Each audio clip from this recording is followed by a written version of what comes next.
پھر آپ کو صبر کرنا پڑتا ہے، اور صبر کے ساتھ آپ کو دوسروں کو تلقین بھی کرنی پڑتی ہے، دوسروں کو ساتھ لے کر بھی چلنا پڑتا ہے۔ تو یہ بھی ایک راستے کا سفر ہوتا ہے کہ اگر آپ کو کچھ لوگ مل جائیں تو ان کے ساتھ آپ کیسے برتاؤ کرتے ہیں۔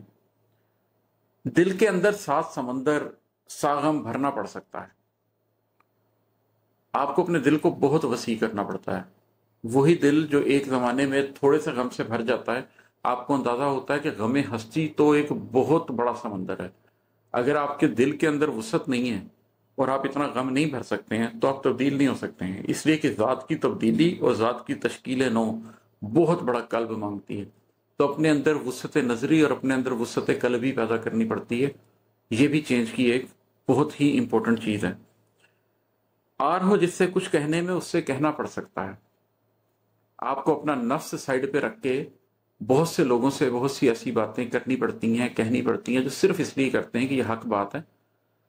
آپ کو بےزتی بھی ہوتی ہے، آپ کو صبر سے برداشت بھی کرنا پڑتا ہے، آپ کا دل نہیں مانتا کہ آپ اس شخص کے سامنے بات کریں، لیکن ایک سٹیج وہ بھی آتی ہے جس میں آپ کو حق بات کہنے کے لیے جن لوگوں کے سامنے بات کرنے سے آر محسوس ہو رہا ہوتا ہے، ان کے سامنے اپنی بات کرنی بھی پڑتی ہے۔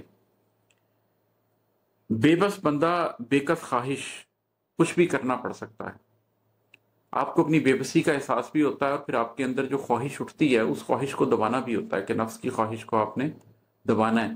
تو پھر آپ کو کچھ بھی کر کے اپنے اندر، اپنے نفس کے اندر اٹھتی ہوئی اس خواہش کو اپنی بے بسی کے باوجود دبانا بھی پڑتا ہے، تاکہ آپ اپنے نفس کو اس رستے پہ چلا سکیں جس رستے پہ اللہ لے کر جانا چاہتا ہے۔ یہ شروع میں آسان نہیں ہوتا، ایک وقت کے بعد بہت آسان ہو جاتا ہے۔ جیسے طیارہ راکٹ اڑتا ہے تو جب وہ اپنا 80-90% فیول پہلے کچھ سیکنڈ میں لگا دیتا ہے، اس لیے کہ اس نے گریوٹی کو توڑ کے نکلنا ہوتا ہے، لیکن ایک دفعہ جب وہ خلاؤں میں چلا جاتا ہے تو پھر بہت تھوڑے سے فیول کے ساتھ بھی وہ آرام سے تیرتا رہتا ہے۔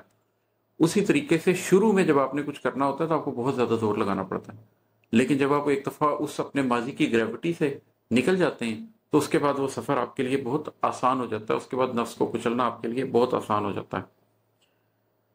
من جنگل میں اترو گے تو جینا مرنا پڑ سکتا ہے۔ آپ کی ذات، آپ کا من ایک جنگل کی طرح ہوتا ہے، ابھی آپ نے اس کے اندر جھاڑیاں صاف نہیں کی ہوتی۔